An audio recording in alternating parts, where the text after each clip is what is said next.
Our story doesn't start with a grand plan.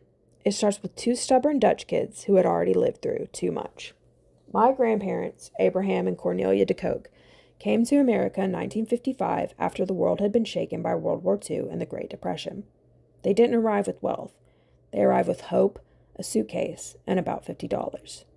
They traveled by ship from the Netherlands to New Jersey, then by train to Lima, Ohio, because that's where my Oma's parents and sister had moved a few years earlier. They built their family there. Their eldest, Cynthia, was born in 1957, Ronald in 1961, and Richard in 1964.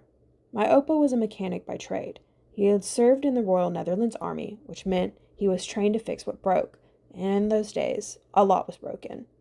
In Ohio, he worked two jobs. At first, he walked to work, 5 miles a day, in snow, rain, and wind. Hard work wasn't optional for him. It was survival. Against all odds, he showed up anyway. Eventually, he saved enough to buy a car and get his driver's license. That might not sound like much to some people, but to him, that was freedom, proof that the ground under his feet in America was real. In 1967, he opened his own auto repair shop, Dutch's Foreign Car Service. He built it the way he did everything, one customer at a time, one honest job at a time, a reputation earned the slow way. After years of building steady income, the family of 5 traveled back to the Netherlands in 1969 to visit their home country. They arrived with pride in their step and brought news of his success.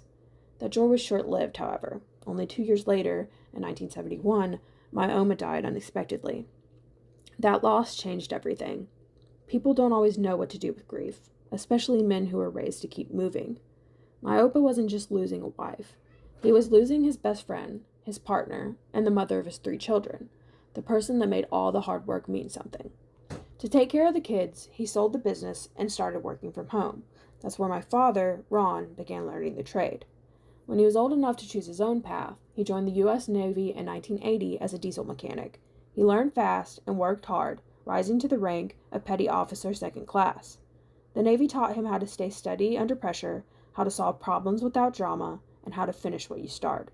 Skills that turned out to matter far beyond a ship. 4 years later, at my Opa's request, he came home.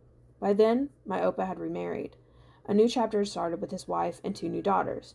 He wanted to move to a warmer climate, so they made a family decision that would change everything. They moved to Foley, Alabama.